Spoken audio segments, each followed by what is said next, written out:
सदानीन रामकृष्ण समर्पयामि ओम काली कलिमा कलि कलि पावनशिनी धर्मत्रं शक्ति विनाशिनी नमस्तुते शरणागत दीनस्य परित्राण प्रयणे सर्वसत्य देवी नारायणी नमस्तुते।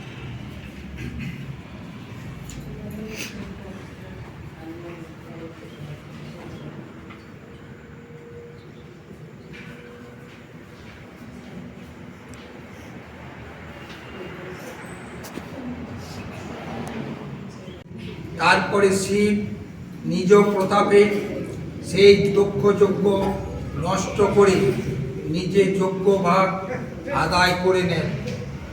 এছাড়া তার শ্মশান ভূমিতে বাস, পরিধানে ব্যাঘ্রচর্ম, সর্পভূষণ, তৈলহীন রুক্ষ জটাভার মাথায়, ভূত প্রেত সঙ্গী, বৃদ্ধ বলিবদ্ধ বাহন, চিতা ভস্ম সর্বাঙ্গে লেপিত, সব কিছুই ঠিক অন্যান্য দেবতাদের মতো পরিচিত নয়।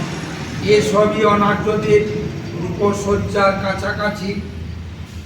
এই নিয়ে কিছু আলোচনা হলেও শিব কিন্তু বৈদিক যুগে স্বীকৃত শ্রেষ্ঠ দেবতা।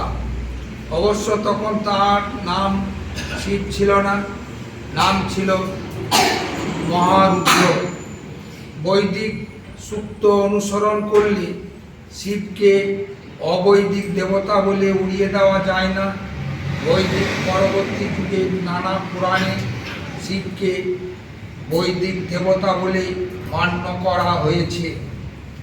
সেই পুরাণে বলা হয়েছে, ছান্দোগ্যোপনিষদের আদিত্য মণ্ডলের মধ্যস্থিত সর্বাঙ্গ হিরণ্ময় যে পুরুষ, তিনি ভক্তানুগ্রহ বিগ্রহ শিব। শিব ও রুদ্র বৈদিক ও পৌরাণিক আখ্যানের নামে পৃথক হলেও তত্ত্বত তারা অভিন্ন, একম অদ্বিতীয়ম। রুদ্রের বহু গুণাবলী শিবকে আরোপিত করে, অথবা শিবের নানা লীলার স্পর্শ রুদ্রের মধ্যে প্রকাশিত। যজুর্বেদের রুদ্র নীলকণ্ঠ, শীতিকণ্ঠ, ঋগ্বেদে তিনি ত্রম্বক, কপর্দি, বজ্রধারী। পুরাণেও তিনি একই বিশেষণে বিশেষিত। বৈদিক বজ্র পুরাণের পাশুপত অস্ত্র, বেদে রুদ্র কল্যাণপ্রদ, সহজেই সন্তুষ্ট। নানা ঔষধাদি তার জানা আছে। পশুদেরও চিকিৎসক তিনি, পশুদের প্রিয়, ধনুর্বাণধারী। আবার তিনি ভয়ানক, ভীষণ, ভীষমানা। জীবের প্রদানের কারণ নানা বিপরীত গুণের সমাবেশ বৈদিক রুদ্রের মধ্যে আছে। আর পৌরাণিক শিব মঙ্গলময় আশুতোষ, বৈদ্যনাথ, আয়ুর্বেদ বিদ্যায় অধিপতি, পশুপতি, কিরাত রূপে ধনুর্বাণধারী। তার ধনুকি তিনি পরশুরামকে দিয়েছিলেন। সর্বোপরি তিনি সংহারকর্তা। এখানেও সব বৈপরীত্য সাথী। সুতরাং শিব সেই প্রাচীন বৈদিক যুগে রুদ্রেরই পৌরাণিক সংস্করণ। পুরাণে তিনি দেবতাদের মধ্যে শ্রেষ্ঠ। দেবাদিদেব মহাদেব, ব্রহ্মা বিষ্ণুর দ্বন্দ্বের মধ্যে শিবই নিজের শ্রেষ্ঠত্ব প্রমাণ করেন। তাদের বিবাদ মিটিয়ে দিয়ে জ্যোতির্লিঙ্গ রূপে সেই সময়ে তার জগতে প্রকাশ। তারা দুইজনেই, অর্থাৎ ব্রহ্মা বিষ্ণু, শিবের আদি অন্ত খুঁজে পাননি। সেই জ্যোতির্লিঙ্গের মধ্যে তারা পঞ্চানন, বাহু বিশিষ্ট উজ্জ্বল রজত ধবল জ্যোতির্ময় এক দিব্য মূর্তি দর্শন পান ও তপস্তুতিতে তার বন্দনা করেন। শিবের পূজার প্রবর্তক তারাই। কারা? ব্রহ্মা বিষ্ণু। পুরাণ এ কথাই বলে শিব সেই প্রথম থেকেই দেবতাদের তিন প্রধান ব্রহ্মা বিষ্ণু মহেশ্বরের মধ্যে স্থান পেয়ে গিয়েছেন। শুধু তাই নয়, অপর দুই দেবতারই তিনি পূজনীয়। ব্রহ্মা বিষ্ণু মহেশ্বরের পূজা করেন। সেই শিবের সম্পর্কে নানা পুরাণে নানা আখ্যায়িকার মাধ্যমে তার লীলা কথা বলা হয়েছে।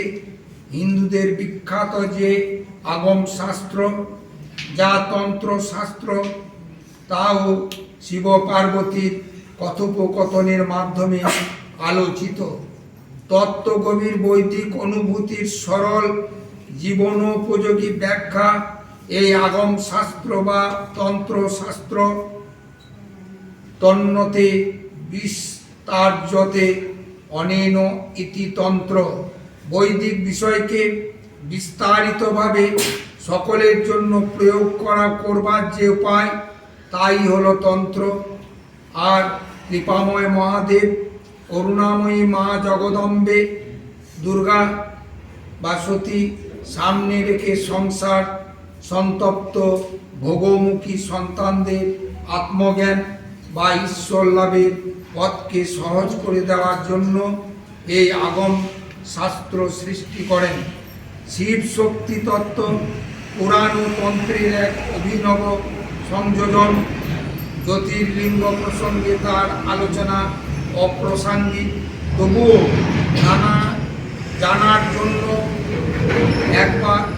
এবার উপস্থাপন। শিব সারা ভারতে সকলের অতি প্রিয় দেবতা। তিনি ত্যাগীর আদর্শ, গৃহীর আদর্শ, তিনি যোগী জ্ঞানীর আদর্শ। সকল মঙ্গল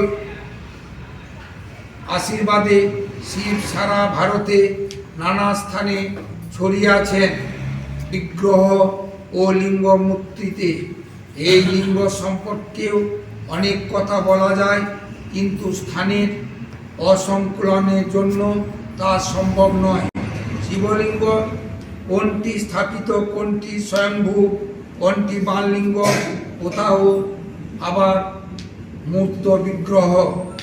অর্থাৎ সাধারণত শিবলিঙ্গ রূপে আমাদের ভারতবর্ষে নানান স্থানে তিনি পূজিত হন, কিন্তু কোথাও কোথাও তিনি মূর্তিরূপেও পূজিত হন বা তার সহধর্মিণী গৌরীকে সঙ্গে নিয়েও পূজিত হন। এইসব স্বয়ংভূ লিঙ্গদের মধ্যে আচার্য শঙ্করাচার্য তার পরিব্রাজক জীবনে যেখানে যেখানে গিয়ে বিশেষ দর্শন ও অনুভূতি লাভ করেছেন, সেই রকম ১২টি লিঙ্গকে তিনি জ্যোতির্লিঙ্গ বলে নির্বাচিত করে গিয়েছিলেন। ভারতে সেই সব লিঙ্গই জ্যোতির্লিঙ্গ বলে বহু পূজ্য। যেমন সৌরাষ্ট্রে সমুদ্র তীরে সোমনাথ, দ্বারকার কাছে নাগনাথ, কাশীতে বিশ্বনাথ, নাসিকের কাছে গোদাবরীর তীরে ত্রম্বকেশ্বর, মহারাষ্ট্রে পার্লেতে বৈদ্যনাথ, মহারাষ্ট্রে ইলোরার কাছে ভিঞ্জেশ্বর, উজ্জয়িনীতে মহাকাল, দক্ষিণ ভারতে সমুদ্র তটে রয়েছেন রামেশ্বর, হায়দ্রাবাদের কাছে শ্রীশৈলে মল্লিকার্জুন, মান্ধাত্তা পর্বতে মা নর্মদার তটে ওঙ্কারেশ্বর, হিমালয়ে কেদারনাথ, মহারাষ্ট্রের ভীমা নদীর উৎপত্তিস্থলে ভীমাশঙ্কর, এছাড়াও দেওঘরে বৈদ্যনাথ ও মহারাষ্ট্রের ওড্রাতে নাগনাথকেও জ্যোতির্লিঙ্গের মধ্যে কেউ কেউ ধরেন। বর্তমান ক্ষুদ্র এই লেখাটিতে বেলুড়মঠে পূজ্যপাদ সন্ন্যাসী স্বামী অচ্যুতানন্দ তার দীর্ঘ পরিশ্রম করে দীর্ঘ সময় ধরে বহু তীর্থ দর্শন করে শিবক্ষেত্রগুলি সম্পর্কে মনোগ্রাহীভাবে ও ভাষায় নানান দিক থেকে আলোচনা করেছেন।